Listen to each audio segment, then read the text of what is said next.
여기 보면 그래서 법률관계 복잡하죠. 그래서 법률관계는 권리 의무관계를 얘기합니다. 주체가 누구냐에 따라서 다양하게 만들어질 수 있어요. 그죠? 보면 첫 줄만 읽어볼까? 인간의 사회생활 관계는 매우 복잡하고 다양하고 종교, 관습, 도덕, 법 등 각종 사회구조에 의해 규제된다. 이러한 인간의 사회관계는 친구, 사대관계, 신앙관계 등과 같이 도덕, 종교, 관습의 대상이 되는 사회관계 뭐 이렇게 많아. 이게 사회관계가 있고 매매관계, 임차관계, 혼인관계, 상속관계 같은 경우 여기서 발생하는 건 뭘까?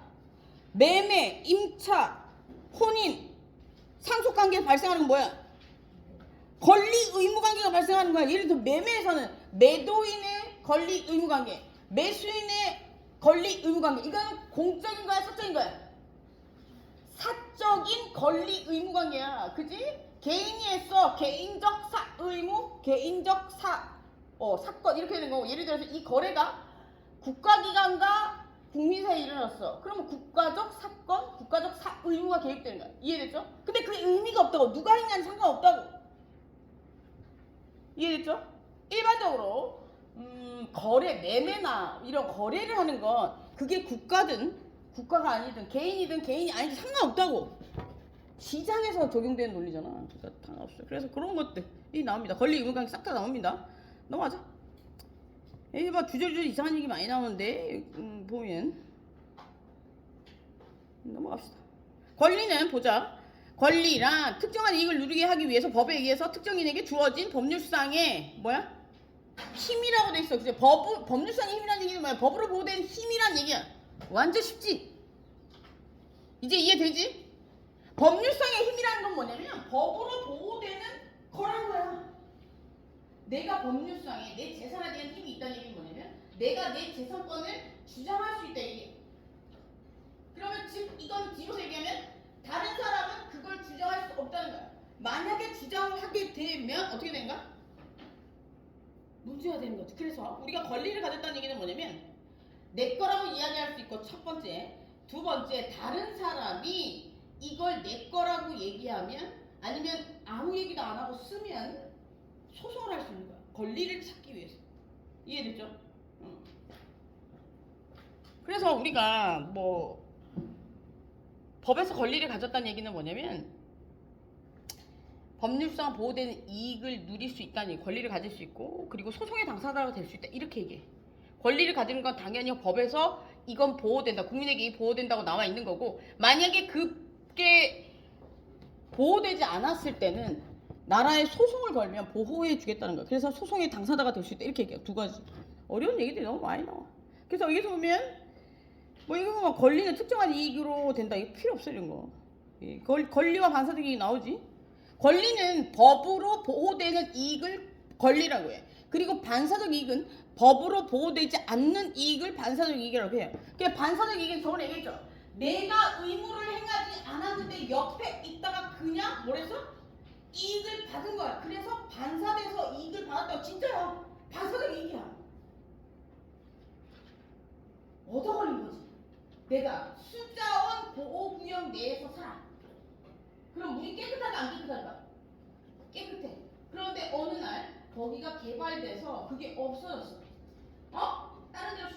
다른 데로 옮겼어. 그러면 내가 그거에 대해서 권리를 주장할 수 있어? 아니야. 못하는 거야. 내가 내가 누리고 있는 그 혜택 그걸 위해서 뭔가 내가 대가를 지불해야 돼. 세상 공짜는 없대 얘들아. 엄마한테 돈 빌려면 어떻게 해야 돼? 엄마의 간섭을 안 받는 방법 첫 번째 뭐야? 경제적 독립이다. 엄마 돈 받지? 엄마 말 잘 들어야 되는 거야. 너도 받지? 잘 들어야 돼. 너도 잘 들어야 돼. 엄마가 만나지 말아주면 만나면 돼 안 돼? 안 돼. 너도 이해 알겠니? 만날 거지? 사랑은 다 넘긴대더라. 너는 어떡할 건데? 엄마가 만나지 말라고 하면 만날 거냐? 생각하네. 효녀네. 너는? 응. 남자친구가 있어. 그지? 있구나. 있지? 서 봐. 여기 누가 아는 사람이 있지? 너의 남자친구에서 없어? 그러게 누구나 들을 수 있는 얘기니까 말을 함부로 하면 안 돼. 봅시다. 그래서 권리와 반사적 이익은 그런 거예요. 그래서 주저주의 얘기 많은데 다 알 필요 없어. 이런 거. 그리고 밑에 보면 권리의 분류는 공권 나오죠. 공권이란 공법관계에서 당사자 어느 한쪽이 가지는 권리. 공법관계라는 건 뭐야? 공공의 이익을 추구하는 관계래. 공공의 이익을 추구, 뭐 많은 국민의 이익을 추구하는 관계. 그래서 공법관계에서 발생하는 건데 국내법상의 공권이라는 건 뭐야? 국내에서 적용되는 법률 관계인데 공적인 권리 의무 관계를 얘기하는 거고 주저주의 얘기가 많다. 국제법상의 권리 의무 관계는 공권은 국가가 국제법상에 갖는 권리인데 그 권리는 국제조약 및 국제가수법에 의해서 인정되고 있는 권리를 얘기하고 그 중에 중요한 거로서 주권, 평등권, 자유권, 외교적 뭐 보호권 이런 것들이 있대. 이거는 예를 들어서 국제법상의 공권은 예를 들어서 우리나라 대통령이 밖에 나가서 다른 나라 대통령을 만났는데 예를 들어서 우리나라에게 너무 불합리하게 뭔가를 요구한다든지 그러면 국제법상에서 문제가 될 수 있어. 뭔지 알겠죠? 근데 국제법상의 권리 의무 관계는 굳이 뭐 그죠? 그러니까 우리가 예를 들어서 남의 나라를 함부로 침범하면 안 되는 거야. 그래서 뭐 이거는 넘어갑시다. 이거는 넘어가고. 그리고 사건은 이건 뒤에 많이 나오는데 사건은 사적인 법률 관계에서 당사자인 권리의 주체가 갖는 권리의 주체가 갖는 권리를 얘기한대. 그러면 사법관계에선 사법관계에서 있어서 당사자라는 게 뭐야? 개별적인 거래관계에서 내가 커피를 살 때 개별적인 거래, 세차를 살 때 개별적인 거래, 자동차를 살 때 개별적인 거래인 거야. 별 내용이 아니고 단어가 어려워서 내가 미리 설명할 거야. 여기서 보면 그래서 개별적인 사법관계, 개별적인 관계에 있어서 당사자인 권리의 주체가 갖는 권리를 얘기하는데 그럼 이건 국가가 될 수도 있고 개인이 될 수 있는 거야. 회사가 될 수도 있고. 이해됐죠? 그리고 이게 나오잖아. 즉 사인 상호 간에 존재하는 권리 및 국가 또는 공공단체가 통치관계를 떠나서 사인과 대등한 관계에서 행동하도록 되어 있대. 말이 너무 어려워. 그지? 그러니까 이 얘기는 뭐냐면 일단 시장경제에 뛰어나오면 국가든 개인이든 다 동등한 입장이라는 거야. 국가라고 해서 혜택을 많이 주고 이러면 돼, 안 돼? 대기업이라고 해서 혜택을 많이 주면 돼, 안 돼? 내가 살 때나 거래 조건이 똑같다면 내가 살 때나 공무원이 살 때나 대기업 직원이 살 때 다 똑같아야 돼. 여기서 공무원은 국가를 대표하는 거고 대기업 직원은 그 기업을 대표하는 거야. 내가 살 때, 국가가 살 때, 대기업 살 때 가격이 다른데? 안 되는 거야. 그래, 알겠죠? 시장에 나오면 다 똑같다는 거야. 그 얘기 적어놓은 거야. 그래서 권리는 여러 가지가 있는데 기본권에서 얘기하는 인격권, 재산권 뭐 이런 것도 있습니다. 그래서 인격권은 이제 보면 인격적 이익을 향유할 수 있는 권리를 얘기해요. 생명권, 생명을 지킬 수 있는 권리. 어떤 것, 생명권과 관련돼서는 법에서 보호하고 있는 건 뭐가 있어? 생명을 보호하기 위해서 우리는 살인죄를 규정하고 있지. 그리고 또 뭐 있냐? 아이들을 보호해야 되는 의무, 그런 것들도 생명권과 관련이 있는 거야. 그지? 부양의 의무, 그리고 또 뭐 노인의 부양의 의무 이런 것들도 다 생명권과 관련이 있고 그리고 우리 주거 복지 이런 것도 의식주의 최저생계비 이거 다 생명권에서 출발한 거야. 아니야? 예를 들어서 내가 돈 한 푼도 못 벌어. 나라에 돈 하나도 안 줘. 그럼 나 뭐 먹고 살아? 그래서 그 밑에 있는 의식주가 해결되지 않는 층들의 생명권을 보호하기 위해서 내려주는 거예요. 그리고 예를 들어서 신체권은 뭐야? 내 신체를 뭐 자유롭게 움직인다든지 아니면 신체를 보호받을 수 있는 권리를 얘기하는 거예요. 상해죄 뭐 이런 거, 병원 치료를 받을 수 있는 권리 뭐 이런 것들도 다 여기서 출발하는 거죠. 그 자유권, 우리가 잘 돌아다닐 수 있는 권리, 그리고 명예권이란 잘 돌아다닐 수 있는 게 명예권은 어떤 것들이 있냐면 예를 들어 명예와 관련된 건 명예훼손 그리고 모욕 이 두 가지가 있는데 명예훼손과 모욕은 차이점 딱 간단해. 뭐냐면 명예훼손 이거야. 딱 팩트가 있어야 돼. 그게 진실이든 거짓이든 팩트가 있어야 돼. 걔가 어느 날 어떤 나이 많은 사람이랑 손잡고 어딜 갔다 뭐 이런 거 팩트가 있는 거 아니야. 그지? 그게 진실이든 거짓은 둘 다 처벌받아. 거짓은 더 많이 처벌받는 거야. 이게 명예훼손이야. 뭔가 사실이 존재하고 거기에 대해서 왈가불가 얘기를 하면 그게 명예훼손이야.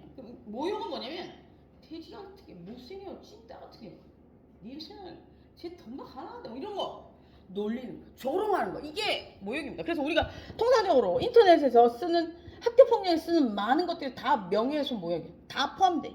그래서 이게 온라인으로 가면 온라인상의 명예훼손 모욕 이렇게 가는 거예요. 특별법이지 그건. 오프라인에서 맨날 사람들이 뒤에서 뒷담화를 까다가 어떻게 된 거야? 온라인으로 옮겨간 거야. 니들은 전화보다 문자가 편하지. 전화 받는 거 좀 불편하잖아. 그치? 근데 엄마는 그걸 몰라. 그러니까 엄마 맨날 전화하잖아. 우리 때는 전화가 당연한 거야. 난 문자 별로 안 좋아해. 근데 카톡 잘 안 읽어. 한 이틀 있다 답해주고 이래. 친구들이나 동생들이 그래. 왜 대답을 안 하냐고. 카톡을 차단했냐. 그게 아니고 아예 잘 안 봐. 그러니까 이게 소통의 방법이 달라서 그런 거야. 그래서 여기서 보면 그래서 특별법이 생긴 거예요. 인터넷상에 명예훼손과 모욕과 관련된 죄가 생긴 거죠. 재산권 같은 경우에는 내 이익을 지키기 위한 거야. 물건, 채권 이런 게 있는데 무채재산권이 세 가지가 나올 수 있어. 물건은 뭐냐면 등록할 수 있는 거래. 등록할 수 있는 거는 부동산 거래가 등록할 수 있는 거래잖아. 그리고 부동산 거래가 아니더라 임차 거래도 등록할 수 있는 경우도 있어. 이건 물건에 준해서 행위를 한다고 해서 준 물건 행위라고 해. 그게 물건법을 따르는 거지. 그리고 채권 행위는 뭐냐면 기록되는 게 아니야. 그냥 권리 의무 관계를 나누는 거지. 이해했죠? 예를 들어 내가 얘한테 돈을 빌렸어. 그러면 어떻게 되는 거야? 얘는 나한테 돈을 갚아야 되는 게 생기고 난 얘한테 돈을 요구할 수 있는 그 권리 관계가 생기잖아. 그게 채권 관계야. 그런데 여기서 그 액수가 너무 많아지면 이걸 물건 관계를 일부 엮을 수 있어. 그게 담보야. 예를 들어서 우리가 물건 관계는 등록이 돼서 이렇게 등록 A에서 B로 넘어가고 이렇기 때문에 안정적이잖아. 근데 채권 관계는 아무리 돈이 많아도 안정적이잖아. 얘가 배 째버리면 못 받아. 내가 얘한테 돈을 빌려줬잖아. 근데 얘가 만약 돈이 없어. 못 받아. 강제 집행 할 수 있지. 예를 들어 판결문 받아. 돈을 안 갚아요. 판결문 받아. 근데 얘한테가 달라고 그래. 이거 없다고 그러면 어떻게 돼? 강제 집행 판결문을 받아. 그래서 얘 재산을 강제 집행해야 받을 수 있어. 근데 얘가 재산이 하나도 없어. 못 받아. 그래서 우리가 액수가 많으면 어떻게 되냐면 등록하는 뭔가가 있어야 돼. 이 채권의 불안정성을 보완하기 위해서 뭐 있어야 돼. 그게 담보야. 그래서 인적 담보는 뭐냐면 보증. 물적 담보는 뭐야? 자동차? 집? 막 이런 거 잡잖아. 그게 담보예요. 그 담보는 그 등록되는 물건에 적히잖아. 갑구, 을구에 적히지?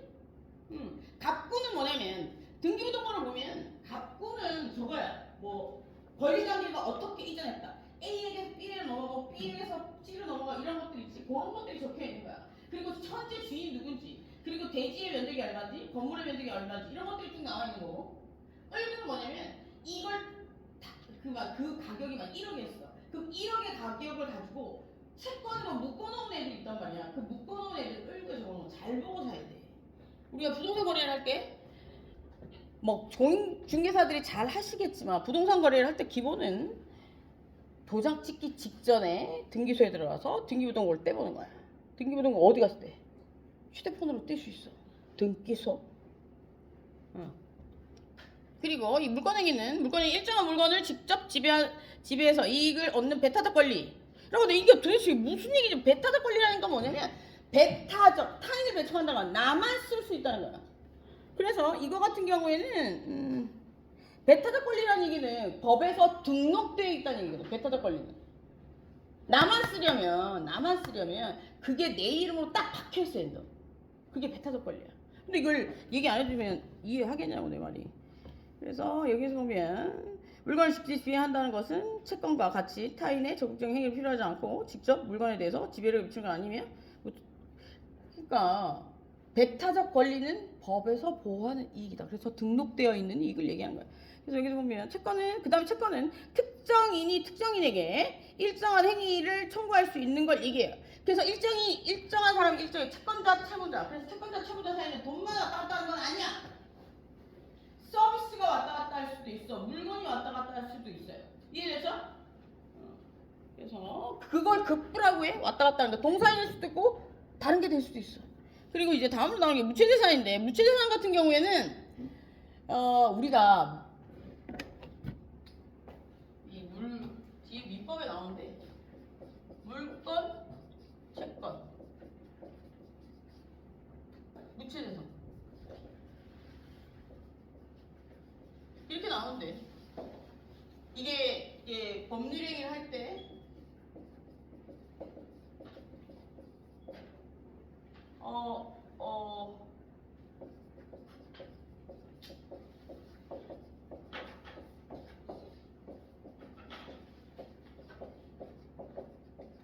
A와 B가 매매를 한다고 했을 때 이 둘 사이에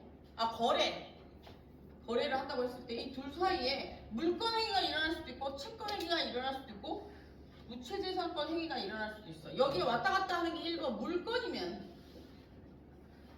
물건 행위고 2번 채권이면 채권 행위야. 근데 이게 여기 무체재산권은 무체재산 이 왔다 갔다 하면 이건 채권 채무 관계. 급부 설명해 줄게. 이게 왔다 갔다 하면 이렇게 1, 2, 3인데 보자. 물건이라는 건 뭐냐면 부동산도 될 수 있고 동산도 될 수 있어. 등록되는 거면 다 돼. 뭔 얘기인지 알겠죠? 그래서 여기서 보면 물건 행위는 물건이 왔다 갔다 해야 되는 거야. 근데 물건의 정의가 뭐냐면 이래. 책에 법 조문에 유체물 및 기타 관리할 수 있는 자연력이라고 돼 있어. 유체물 형체가 있는 거. 기타 관리할 수 있는 자연력이라는 거야. 정의 또 뭐야? 가스 또 뭐 있어? 뭐지? 전기, 가스 또 뭐냐? 와이파이, 물 이거. 그래서 이거 남의 거 훔치면 어떻게 돼? 절도가 적용돼요. 남의 와이파이 훔쳤으면 절도죄. 남의 전기 훔쳤으면 절도죄야. 남의 물건 훔친 거랑 똑같아. 그래서 여기에 왔다 갔다 하는 게 뭐 부동산일 수 있고 동사일 수도 있어. 그리고 여기 급부는 뭐 척차를 예를 들어서 얘도 동사인데 일종의 이 물건에서 얘기하는 동사는 여기하고 이거 하지 말자. 난 뒤에 가서 하자. 그래서 급부는 이제 예를 들어서 돈을 빌려주거나 서비스를 제공하거나 이런 형태를 얘기하는 거예요. 그래서 얘는 등록하진 않지. 그렇지만 이런 관계를 완벽하게 하기 위해서 담보를 잡는 경우도 생겨요. 그래서 요거는 급부는 돈이나 서비스, 채권 관계를 얘기하는 거. 무체재산은 어떤 거냐면 이런 거예요. 예를 들어서 재산권인데 형체가 없어. 예를 들어서 물건이 왔다 갔다 하려면 계약이 되려면 물건이 왔다 갔다 해야 되는데 물건의 정의는 유체물 및 기타 관리할 수 있는 자연력이잖아. 유체물이어야 된다고. 이게 잡혀야 된다고. 근데 저작권이 손에 잡히는 게 아니잖아. 특허가 손에 잡히는 게 아니죠. 아이디어를 보호하는 거야 걔네들은. 그래서 얘는 따로 떨어져 나온 거야. 왜 원래 여기 있어야 돼. 여기 있어야 되는데 여기에서 규정할 수가 없어. 따로 떨어져 나온 거야. 뭔 얘기인지 알겠죠? 얘들도 재산이야. 얘도 재산이고 얘도 재산이고. 그래서 재산이 왔다 갔다 할 수 있는 계약 거래 관계는 3개야. 채권 계약, 물건 계약, 무체재산권 계약. 무체재산권에는 뭐 있냐면 저작권, 특허권, 상표권 뭐 이런 것도 있어요. 디자인권 이런 것들. 그래서 넘어갑시다. 넘어가고 여기서 또 보면 다음으로 나오는 게 신분권과 관련된 권리자의 신분에 대한 건데 뭐 신분권 같은 경우에는 뭐 친족, 상속 이런 것들 신분과 관련된 권리죠. 뭐 이런 거. 친족, 촌수계산은 알려줬니? 친족은 보자. 야, 친족은 누구 얘기하는 거야? 엄마, 잠시만.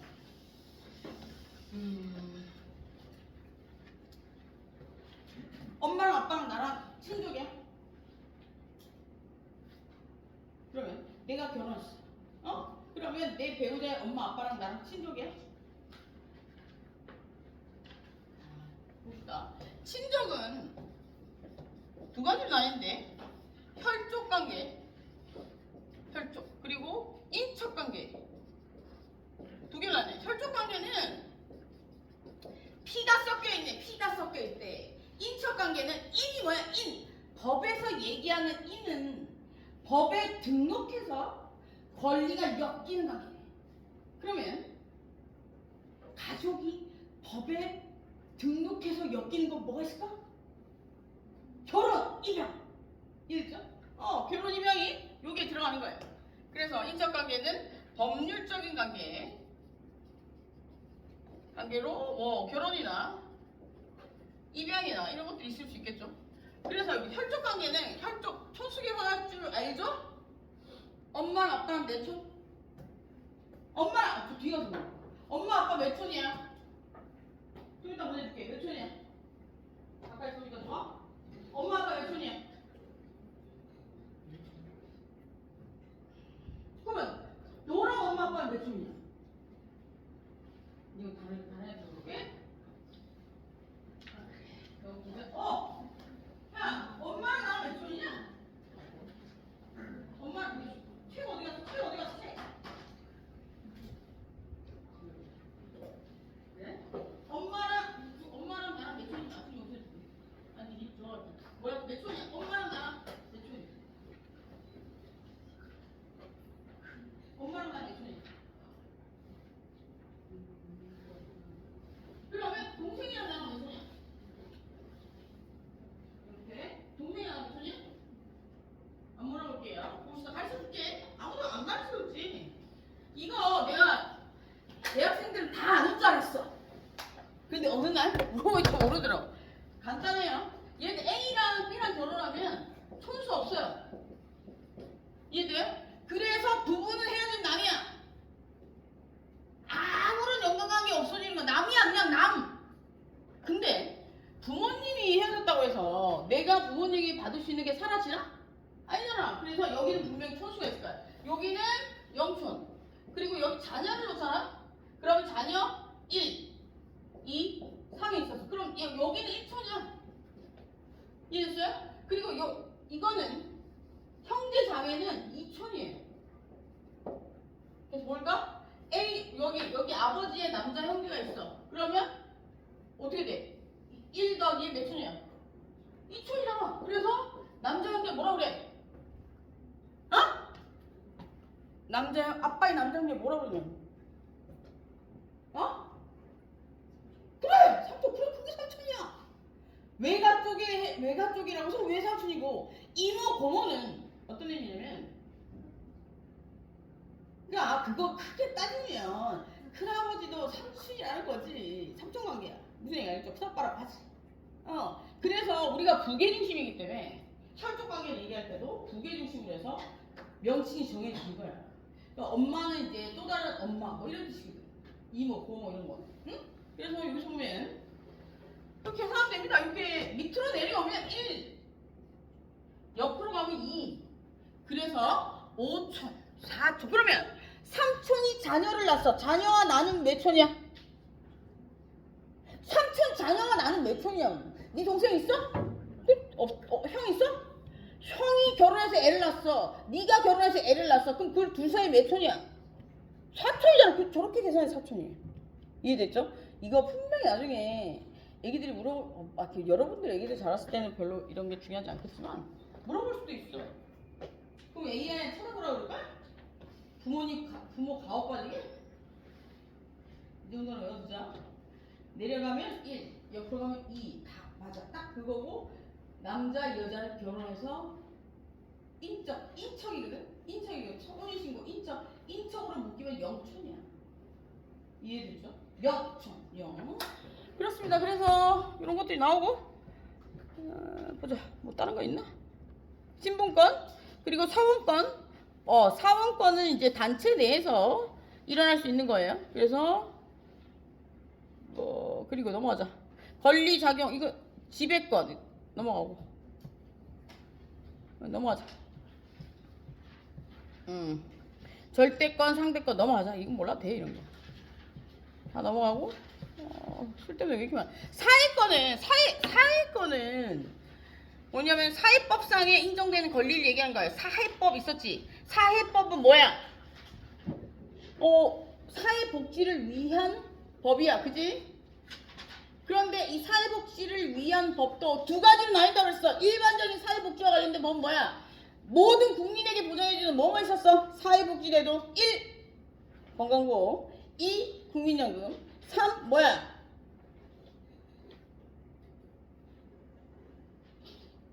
산재보험 4. 하나 더 있었는데? 고용보험. 이렇게 4가지는 온 국민에게 다 주는 거야. 그지? 그리고 나머지는 뭐예요? 우리가 생각했을 때 예를 들어서 사회적 약자라고 생각되는 사람들에게 주어지는 게 개별적인 복지예요. 개별적인 일반적인 복지는 신청 안 해도 돼. 다 그냥 적용되는데 개별적인 복지는 신청해야 돼. 수급권자가 되기 위해서도 동사무소가 신청해야 돼. 네, 알겠죠? 그래서 그 개별적인 복지는 소득으로 나눌 수도 있고 대상으로 나눌 수도 있어. 얘 소득으로 나누면 우리가 평균 소득 있잖아. 그 이하일 경우에는 나라에서 혜택을 주는 거 있지. 그리고 두 번째는 대상으로 해서 하는 건데 노인, 아동, 여성, 장애인 뭐 이렇게 나누잖아. 그럼 여기서 왜 남자는 없어? 얘기해줬어? 남자는 왜 없어? 사회복지와 관한 법률, 사회법이 만들어질 당시에 지배계층이 남성이었어. 남성은 그 사회적 약자가 아니었단 말이야. 그래서 없는 거예요. 그럼 우리 어떻게 해? 지금 사회적 약자지. 만들어야지.